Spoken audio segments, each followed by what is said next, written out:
విక్రమ్ అలాగే ప్రియ వాళ్ళిద్దరి పెళ్లికి ముహూర్తం దగ్గర పడుతుందని తెలిసి అక్కడ ఉన్న విక్రమ్ అయితే చాలా బాధపడుతూ ఉంటాడు.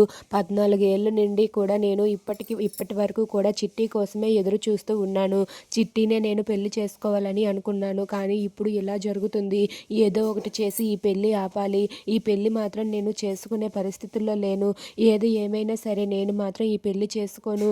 ఈ పెళ్లిని ఎలాగైనా ఆపాలిరా అని చెప్పి అతనితో చెబుతూ ఉంటాడు. దాంతో అక్కడ ఉన్న అతను ఇలా అంటూ ఉంటాడు, నువ్వు ఈ పెళ్లిని ఆపాలని అనుకుంటే ఒక్కటే దారి ఉంది, అది ఏంటో తెలుసా, కాంట్రాక్ట్ మ్యారేజ్ అని చెప్పి అంటాడు. ఆ మాట వినగానే అక్కడ ఉన్న విక్రమ్ అయితే ఏంటి కాంట్రాక్ట్ మ్యారేజా అని చెప్పి అంటాడు. అవును, నువ్వు ఏదైనా ఒక అమ్మాయిని పెళ్లి చేసుకొని ఇంటికి తీసుకొని వస్తే ఈ పెళ్లి ఆగిపోతుంది కదా, అది ఆ అమ్మాయికి పెళ్లి చేసుకునే ముందు ఒక 1 year వరకు మాత్రమే అని అగ్రిమెంట్ రాసావు అనుకో, ఆ అమ్మాయి నీతో పాటు ఒక 1 year మాత్రమే ఉంటుంది. అలాగే ప్రియతో నీకు జరగవలసిన పెళ్లి కూడా ఆగిపోతుంది.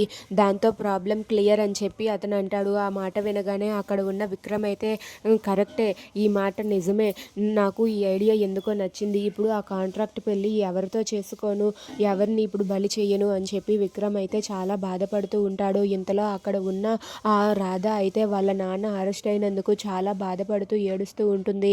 ఎలాగైనా సరే వాళ్ళ నాన్నని బయటికి తీసుకురావాలని రాధ చాలా తపన పడుతూ ఉంటుంది. దాంతో అక్కడ ఉన్న విక్రమ్ అయితే రాధకి వాళ్ళ నాన్నని బయటికి తీసుకువస్తానని మాట ఇచ్చి రాధని ఇలా కాంట్రాక్ట్గా పెళ్లి చేసుకుంటే రాధ ఒప్పుకుంటుందా అని చెప్పి విక్రమ్ అయితే రాధ గురించి ఆలోచిస్తూ ఉంటాడు.